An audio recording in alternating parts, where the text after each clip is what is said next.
Bonjour très chers amis de Fastmaths. Aujourd'hui, on finit avec la division algébrique avec ce troisième cas de polynôme par polynôme. Un cas un peu spécial. Faites attention s'il vous plaît. Alors, on commence. Rappelez-vous que dans une multiplication ou une division, il faut toujours compter les termes. Alors, ici, si on va diviser x cube moins y cube par x moins y, on va compter un terme séparé par un signe moins d'un autre terme, et ici un terme séparé par un signe moins d'un autre terme. Donc, lorsque nous avons deux termes ou plus, c'est un polynôme, et pareil ici. C'est-à-dire que nous sommes dans le cas où il faut diviser un polynôme par un polynôme. Et faites attention parce que c'est un cas très spécial. C'est une division euclidienne, celle qu'il faut faire. Donc, tout d'abord, on prépare le terrain. Et pourquoi? Eh bien, parce que lorsqu'on fait la division de, par exemple, 9 par 4, on dit 9 divisé par 4, 2. Et ensuite, on multiplie 4 fois 2, 8. Et on fait une soustraction. Peut-être que des fois, on ne va pas écrire cette ligne, mais c'est ça la procédure. Eh bien, ici, on va faire pareil, exactement pareil. Bon, donc, tout d'abord, on écrit le x cube. Je vais prolonger la ligne. On va avoir de la place. Donc, ici, on écrit x cube.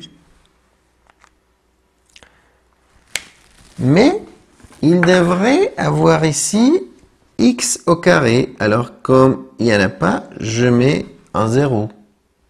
Ensuite, il y aurait x. Mais, comme j'en ai pas, je mets un autre 0. Et finalement, moins y cube. Pourquoi? Eh bien, parce que normalement, en algèbre, si vous avez x cube, ensuite, suivrait x au carré y. Et ensuite, suivrait x, y au carré. Et ensuite, y cube. C'est comme ça que c'est l'ordre.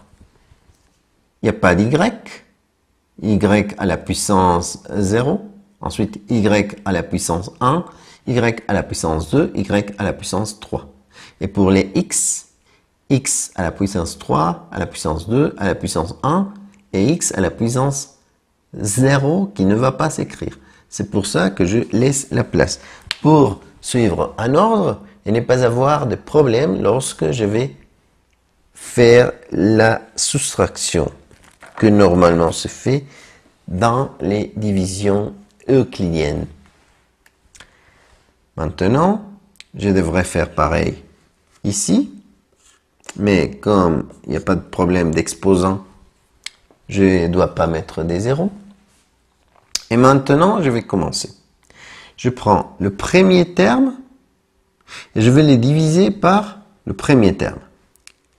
X cube divisé par x. Si je ne sais pas comment faire, je l'écris. Et je vais soustraire les exposants. Alors, j'aurai x au carré. Donc, j'écris ici x au carré. Ensuite, je vais multiplier. X par x au carré, c'est x cube. Mais comme je vais soustraire, je change le signe. Ensuite, je multiplie x au carré fois moins y, négatif fois positif, négatif. Mais comme je vais faire une soustraction, je change à positif. X carré fois y, x carré, y. Vous voyez pourquoi j'ai mis les zéros? Parce que sinon, ça serait en dessous de y cube et je ne saurais pas où placer les différents termes. Maintenant, je fais une soustraction. X cube moins x cube, 0. Je préfère ne pas l'écrire. 0 plus x carré y, x carré y. Et je vais descendre les autres termes. Maintenant, je continue. Le premier terme divisé par le premier terme. Toujours le premier par le premier. Faites attention. Si cet exposant est plus petit que cet exposant, j'arrête. Sinon, je continue. X carré y divisé par x. X carré y divisé par x. On va soustraire les exposants et ça nous donne xy. Alors, positif par positif, positif. X carré y divisé par x, xy.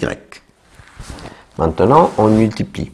X fois xy, positif fois positif, positif. Mais comme je vais faire une soustraction, je change un négatif. X fois xy, x carré y. Ensuite, on multiplie. Moins y fois xy. Négatif fois positif, négatif. Mais comme je vais faire une soustraction, je change à positif. Xy fois y, xy carré. Je fais ma soustraction.